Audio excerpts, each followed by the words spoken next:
Former President Trump fueling speculation over a vice presidential pick after name-dropping some high-profile Republican figures over the weekend. Our next guest has a few suggestions for her former boss, as she did back in 2016, writing in a New York Times opinion piece out today. Let's bring in Kellyanne Conway, former senior advisor to President Trump and a Fox News contributor. So here's what you wrote in part in your New York Times op-ed. You said, quote, "Politics is the art of addition, not subtraction, let alone distraction. A qualified running mate who attracts rather than alienates core constituencies, is ready to lead on day one, and who can find his or her way in front of a TV camera without becoming the headline is preferred." So who fits that bill? Well, many people. I think President Trump has a lot of runway when it comes to choosing his running mate. He is probably the nominee for a challenger, the earliest that we've had ever or in quite a while.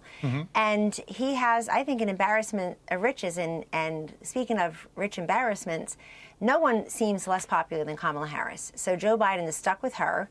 That NBC News poll that was devastating to Biden, John, over the weekend was even more devastating to Kamala Harris. She seems less popular than anyone. So I feel almost anyone that President Trump is considering and would consider as a serious running mate can absolutely beat Kamala Harris in a debate and show America that life with Trump before policy prescriptions, particularly before the COVID pandemic, and then with his new running mate, would be much better than Biden-Harris. So, look, on the foreign policy crisis and chaos, he's got Secretary Pompeo, Marco Rubio, Tom Cotton.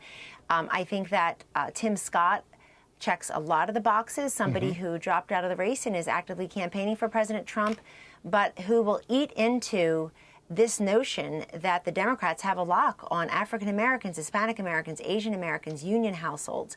Senator Scott is very articulate when it comes to the issue of abortion. He seems to be able to explain how the other side is extreme and what it means to be pro-life in 2024. And this pick a woman theory, I think all the women I mentioned are friends and allies of mine, and he can go young and experienced, accomplished, like Katie Britt, senator from Alabama, first-term Senator Sarah Huckabee Sanders, our old friend, the governor of Arkansas. Of course, Elise Stefanik, I think, is actively auditioning for the role of VP. She's number 4 in the House. But then, of course, he's got Joni Ernst or Marsha Blackburn. He's got Governor Kristi Noem, who he did name check to Fox News' Maria Bartiromo over the weekend. Well, I am a huge advocate right now. I was just going to say that he mentioned Kristi Noem over the weekend as one of the people that potentially he could pick, saying that she's been a terrific ally of his, that she acknowledged that she couldn't beat him in an election, and that's why she'd never run for the job. Although you would think that a terrific ally would say, I would never want to run against the person I think should be president.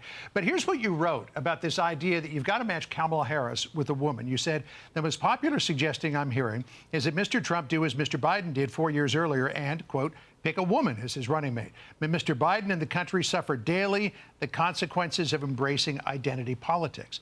Now, a lot of people think that, woman against woman for vice president would be a great way for the president to offset that potential advantage the Democrats have and set up 2028, naturally, if he wins the presidency, to have the first woman president and it be a Republican.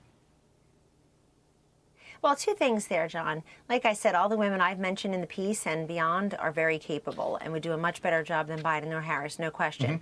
But this pick a woman theory, I think is limited because Donald Trump in 2016, when I was his campaign manager, he beat the Queen Bee herself. Hillary Clinton was about to be the first woman president of the United States of America.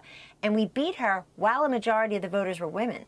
Not unlike 8 years earlier when Senator Obama beat Mitt Romney, first African-American president, a majority of the voters were white. So this whole idea that people vote just according to their race or their gender or their socioeconomic status or their union household, I think Republicans and particularly conservatives need to stand athwart against that. And look, women, to their credit, they don't vote on their gender so much as their vision and their values. Women have comprised a majority of the electorate. Indeed, women in this country have been electing our presidents since 1964. And so we've had plenty of Republican presidents during that. If I were giving the president advice right now, I would tell President Trump to pick a person of color. So that's Senator Rubio, Senator Scott. I know Byron Donalds is a favorite, the congressman, about 45 years old from the Naples area of Florida, on TV regularly, a big favorite in the House. And I tell you, the Trump World Insider favorite right now in President Trump's ear about him is Dr. Ben Carson, former world-renowned pediatric neurosurgeon and former Trump opponent in 2016, and then a member of the cabinet for all 4 years. Vivek Ramaswamy, very popular pick on social media. I don't think you take two significant outsiders, though, and make a ticket out of that. But Trump, this is Donald Trump. He'll keep us guessing, and his quote, short list will be very long.